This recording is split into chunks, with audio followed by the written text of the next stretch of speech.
back to another episode of Questions with Crocker with me, Dr. Crocker, and my husband, Shane. Hey. Why are you cleaning the desk right now? It's a little dirty, a little dusty over here. I had a lot of stuff sitting up here. I've just been accumulating stuff, and I finally had a chance to breathe and get my office cleaned up a little bit. Be breathing some dust. That's not going to be great for my asthma. No. So how are you doing today? I don't know. I'm not sure what today is or what's going on. Been wild today. I feel like you should be happy. You're getting a little bit of a break. We've had a lot of things going on. We've had a lot of projects, and I feel like we kind of got some things done and we can finally breathe a little bit. With that job, yes. But we do have other companies that are kind of busy right now. That is true. You do have a lot going on.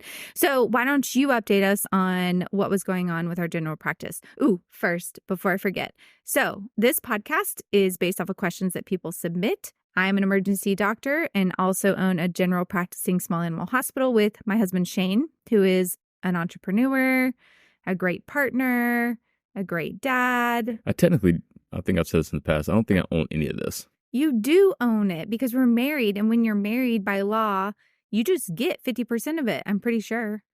Someone can clarify for us the legal standing. I think what I'm saying is I'm working for free and have no upside to this business. No, you're helping create an asset. That's what you told me. We're creating an asset for long term. So basically, we share behind the scenes on owning a vet hospital. I share things about emergency. We answer your questions, which we have an interesting one today for sure. And then we also share a little bit about just business and working together and, I don't know, the veterinary life. Is there anything I missed? Nope. We also do talk about golf on here. So we're going to give you an update on that. But first, you want to talk about what we did at the hospital this past week? I parked cars. You did. In 100-degree weather in the sun, I parked cars. You did park cars. We had an open house. So we had a renovation. We had people come in and see what we had done. It was furiously busy leading up to it. But I was so happy when we finally opened the doors. We had a sign made for the front, and our friend helped us finish the sign out. And when we put that sign up in the lobby, it was like I teared up a little bit because it just felt like, oh my gosh, this is a dream. When we bought the place 2 years ago, we wanted to renovate. We knew that was the goal. And it felt like such a, I don't know, big moment. Did you feel that at all? I did, yes. Or were you just exhausted from everything? A little bit else? of both. So then we had the open house the next day, and we had snow cone truck, we had face painting, we had cat and dog adoptions, we have people we partner with that came in, and it was busy. It was really busy. So you had to go out and help people park. It was much busier than anticipated. And we don't have a real parking lot. It's basically a gravel parking big area. Open area. Yeah, we have an acre, so there's a lot of places to park. Yes. But it's not designated parking, so without, great parking attendants like myself, we went to survive. It kind of got a little hairy out there. It did. Everyone was kind of parking wherever, and so you had to go out there and say, park in these rows, park in the line, so that people could get in and out. You would think it would kind of be common sense. Common sense, in a way. We know the world these days. Not everyone knows all the things, but I did appreciate you being out there and sweating. I think your son had about 5 snow cones and 3 cotton candies. He came to me and was sticky, covered in stuff. He had the best time ever. Your daughter worked the cotton candy machine with a full face painted face. And so our kids had a great time. I'm sure they're going to be hitting me up for a cotton candy income. Oh, yeah. Your daughter did say that. She's like, I helped set up and I helped do everything. And I feel like I should get paid a little something, which I kind of feel like she should, because people kept asking, do you want to come with us? Do you not want to stay the whole time? And she's like, no, I'm going to stay. I want to help mom and dad. So I don't know. I think she's well compensated for her in life, her activities in life, all the other things that she does in life. Yes. Oh my gosh. So it was very successful. It was great. It was nice. We have other phases of the hospital that we're going to work on, but it was a really good completion. Yeah, I was going to say, I think it just kind of completes this whiteboard session that we had 2 years ago. Mm-hmm. Probably not exactly what you wanted, but I think it crosses a lot of the T's that we needed to get done. I would say the vision, what I see when I walk in there and the feeling I get more than anything else, is what I wanted. It's open, there's light. You can talk to people. Things are more efficient the way they're laid out. Speaking of efficiency, we just started trialing an AI Scribe app. We have been looking for one for a while. We knew it was important. We knew it would help the practice. But I really wanted one that was a little more integrated than a lot of them were. So I didn't want anything we had to copy and paste. And so we found VetRec, and we're just in the first week of trying it. But already I really like it because they have made it where you can push a button and everything will just upload in your... Yeah, I mean, you've looked at several of these. Oh, I've looked at no less than 10. I mean, I feel like there's so many out there. So excited to see how this one goes. It was interesting when I was talking to the team about it. Some of them were very much on board, but there's a little bit of a reluctance. The big questions around having the Scribe software, one wanted to know if it recorded all their conversations with owners and then gave me a transcript. And I was like, what are you worried about me hearing? Like, what do you say in the rooms that you're, wondering if I'm going to listen to it? And they're like, no, we just ramble and talk about random things like sports. So is it going to, and I was like, no, the whole point. I mean, that is interesting though. I don't guess I thought that would be a hurdle that you had to get over, but I can see where staff may be a little hesitant about, are they saying the right things? Now somebody's recording me saying this stuff. Yeah, I mean, I got that from most of them. They were concerned that maybe they weren't doing it exactly how I would say or want it done. And so I made the point that the whole goal is to create a medical record. So it's just looking for those medical things that I've told it to look for. All the other conversation, all the other extras are not going to be recorded, and it's not an exact transcript of what happens. That's the AI part of it. I would be curious to see if other practices that have gone to any type of AI software, if they've run into the same issues or pushback, and see how they address that. The other thing was I felt a little hesitancy from one person in particular who is very thorough in their records, with their history that they take and everything. Which is good. It's very good. I think maybe a little bit of a control issue though, right? Like saying and doing it exactly how they want. And I also think that it is easier to sometimes type and not look at a person directly and have a conversation. So it gives them something to do when they're in the room with the owner to type through and do the history. And so the idea of just having a conversation was a little harder for them. And then they made the comment of, well, eventually you won't even need technicians anymore because of this software. So what is your thoughts on that? And can you see how that would be a hurdle also to implementing Scribe software? I could see where anytime you have change in any environment, especially in a business environment, somebody always feels like their job's going to be eliminated, right? So there's always that job security where people hold things close to their chest because they want to make sure they keep their job. I think for a technician specifically, they need to understand that we need them to do more technical work and expand what they're doing and spend less time typing or doing medical records. So I don't think it hurts the technician job. I think it actually expands what they're going to be doing on a technical level. Yeah, I mean, my thought was I want to allow you to be more efficient in other areas and not have to spend as much time on medical records. The ones that are going to benefit the most, obviously, are the doctors because they are the ones that ultimately have to put the most in the medical record and review them. And, it's their license on the line if things aren't correctly done. But I used it a couple of times for records, like patients I'd seen before that I need to finalize the record. And I just dictated what my findings were, what my conversation was with the owner.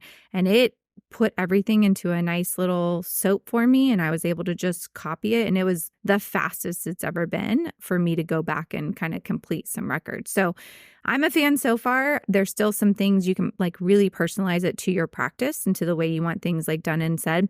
And then the other really big thing that I like is they have a portion where you can take all the past medical records of a patient, upload it, and AI will just give you a summary. So there's certain practices that have very wordy medical records, and it's really hard to look through them and find the information you need. So I'm excited to try that feature and see, especially with second opinions or if they went to the ER, things like that, if they can take that information and make it more concise for me to be able to review it faster. And again, make us more efficient and able to kind of focus on the patient and the client a little bit more and not have to focus on going through a ton of records over and over. So I don't know. It's like anything else. You can either embrace change and plug it into your practice and make yourself more efficient, or you can fight it and keep doing, paper records. Well, I mean, it's like, it's the same concept, yeah, right? Like, it's like Blockbuster and Netflix, right? yeah. Like everyone's like, oh no one's ever going to want to, see everything online. They like to go get their movies and pick stuff out. And now like, Blockbuster is no more and Netflix is where it's at. So I think we had to at least try it. And I'm happy to find one that I feel like fits our needs really specifically, because I don't want anything clickable. That's like a big thing for me. Yeah. So I think it's important to point out what you're looking for, right? I mean, the AI technology is probably going to be very similar in most all technologies, but the usability and how it interfaces with our PM system, et cetera, was what's important to us, right? We want to make sure that everything is seamless. That it's not, something you have to, like you said, click and paste and go here and click and make it a bunch of clicks. Might as well just type stuff in. Yeah. So that was kind of important to you. Yeah, I'm actually, I put the app on my phone and I'm going to take it to the ER with me too. And I'm going to see if I can make those records go a little bit faster. I sometimes have an in-person scribe when I work at the ER, which is great. But the nights I don't, it is a lot. Now, I could see where AI could eliminate scribes in the future. Yes. Speaking of eliminating jobs. I love some of my scribes at the ER though. So. Okay, let's not talk about that. That would make me sad. Okay, so on another note, I just want to let everyone know, I think this is a very important thing that people need to know, that I did really well when we golfed at AVMA.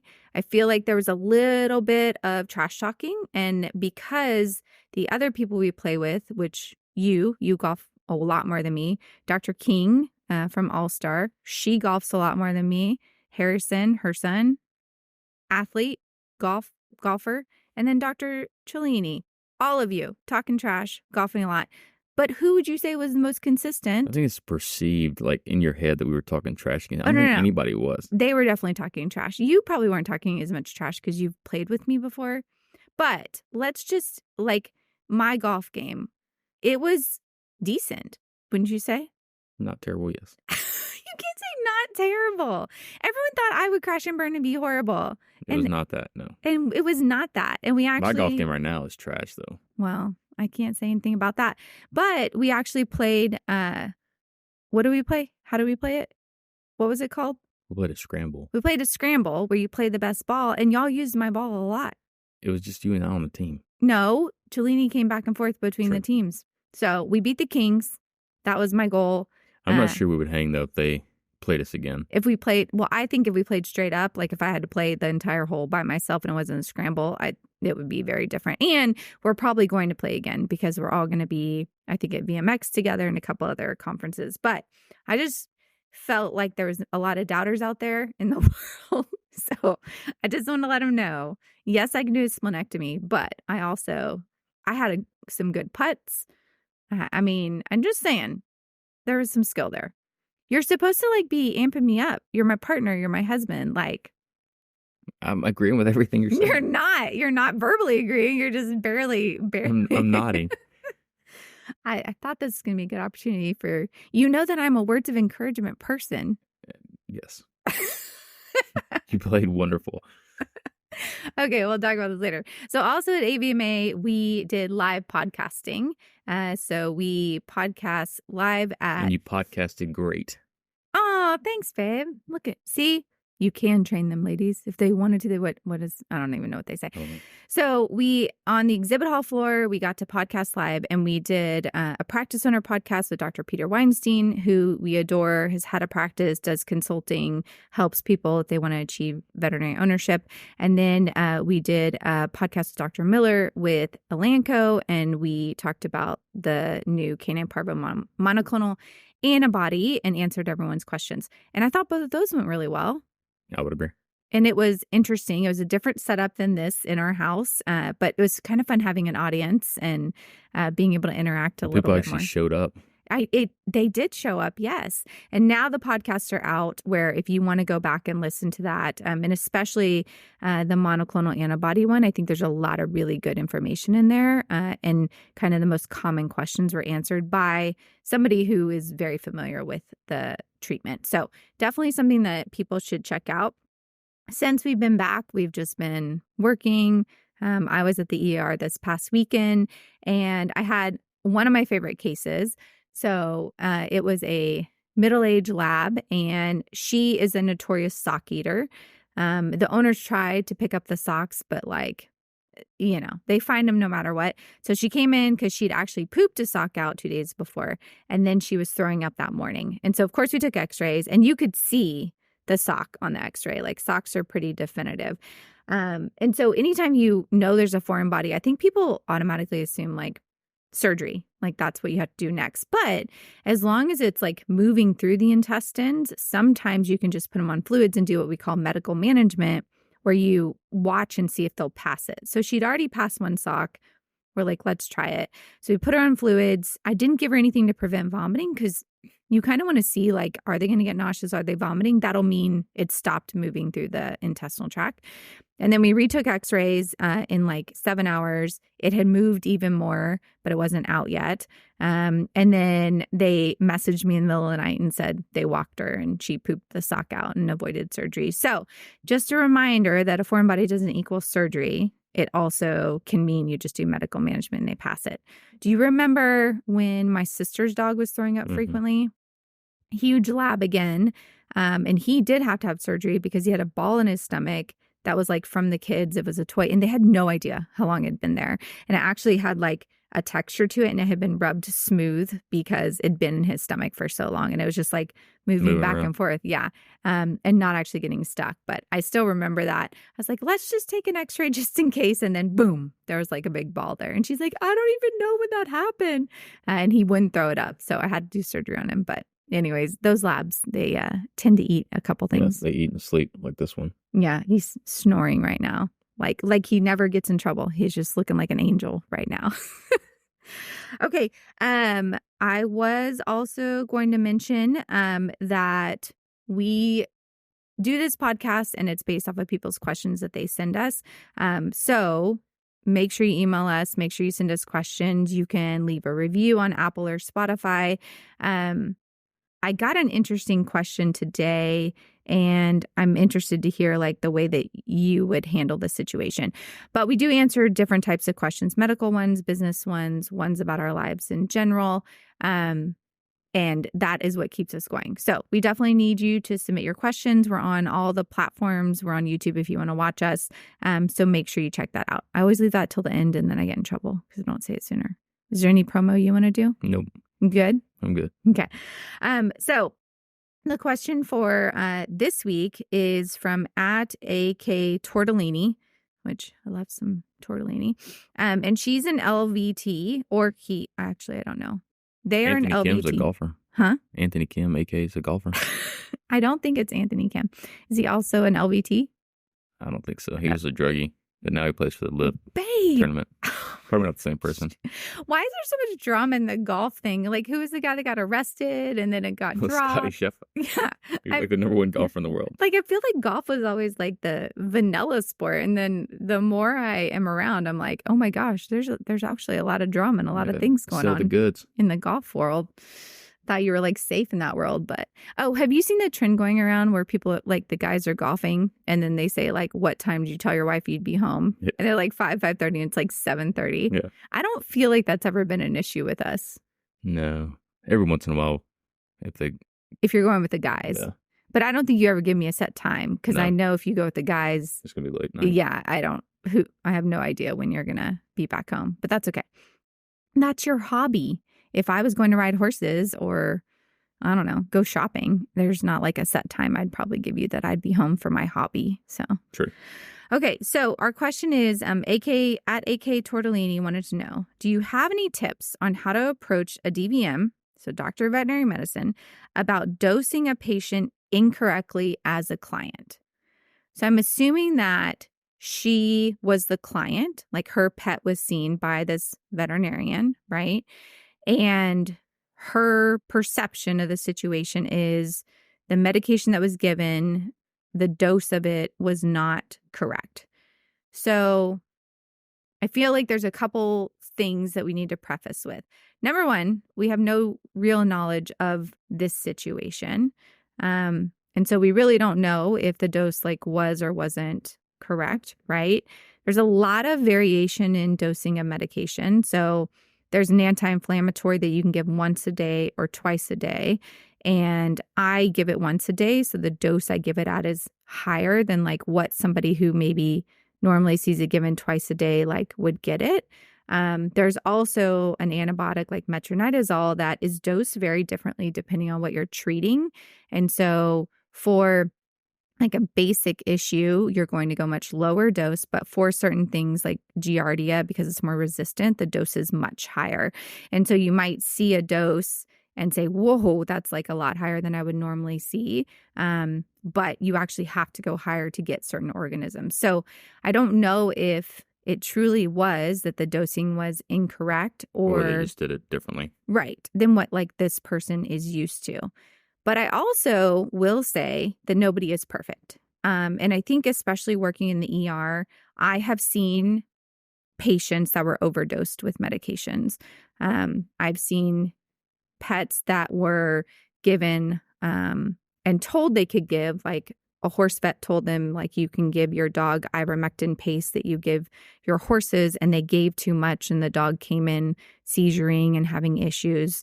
I have seen where there is an antibiotic given at too high of a dose will cause seizures and issues.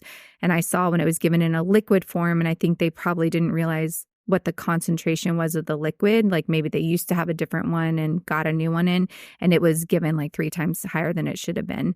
And that patient actually like passed away. So I am not going to say that all veterinarians are perfect and like never make a mistake. And hopefully this wasn't a dosing error that resulted in like something really horrible happening, right? But I also don't want to assume that like the doctor really did dose it incorrectly. So what are your initial thoughts? Read the question one more time. I can do that. You're on your phone part of the time, so You didn't see it. So at AK Tortellini wanted to know, do you have any tips on how to approach a DVM, so the veterinarian, about dosing a patient incorrectly as a client? I would handle it the same way I would if I was working for the DVM.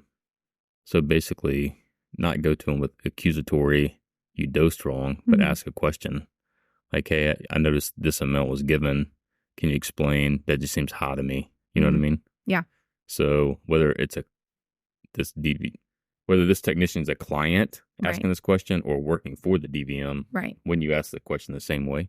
Yeah. Well, I feel like it's a little bit of professional courtesy, right? Like you have enough knowledge to like know what maybe is or isn't correct, but you also don't know their experience and their perspective. So in general, I would always say, hey, this dose is different than what I'm used to.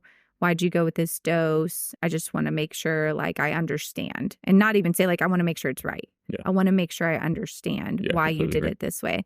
And there was recently a question in one of our Facebook groups where a vet was saying a local veterinarian was giving a vaccine once a year instead of every 3 years. Like, should they reach out and ask them why? And everyone was like, no, actually you shouldn't, because they're practicing the way they see they should be practicing. And that can be given every 1 year or every 3 years based on need. So it's interesting to me how we feel like we have to say something. Does that make sense? Yeah. I think it depends, right? If you're truly questioning because you want to increase your knowledge base, then it's okay to ask that question. Or in this person's case, if your pet's being given something and you're concerned it's not correct, 100%. Totally valid. Yeah. But like just to share your feeling opinion. like, yes. And I think I experienced that a lot on social media, right? Where I'll put up a post and from a 15-second video, someone will feel the need to like educate me, and I'm doing air quotes, on something I missed or something I didn't say right or something. And I'm like, this is 15 seconds of like something that is much more in depth. Go listen to the entire podcast. Yeah.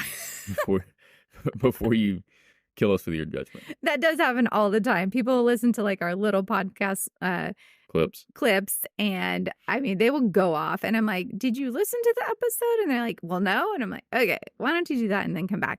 But I think that your advice is great to approach it with, being professional and more of a questioning attitude than a accusing attitude. Now, let's say, what if it really is wrong? Like, what if this person did it and they get angry because you brought it up, or they aren't honest about it, because that's a possibility, right? Then what do you do in that circumstance? Well, if you're a client, you probably don't go back to that Office. hospital, Yeah. right? One. But two, I think you need to figure out, is this going to be a problem for my pet? Is this something we need to address immediately Right. to correct the issue? Right. If it's not, life-threatening or going to cause an issue, then again, I just think you don't go back to that the veterinarian. place. Yeah. I mean, I personally don't think something like this would be something that I would say take them to the board, like write a No. letter. They need to lose their license, right? But I do think it needs to be addressed. And so if you had concerns about it, one, I would follow up with a veterinarian you do trust. Like if you're not getting the answers that you want and you don't feel heard, then following up with someone you do trust and you feel like they practice well is valid. And if you came to me and said, these are the medical records, this is what they sent me home with.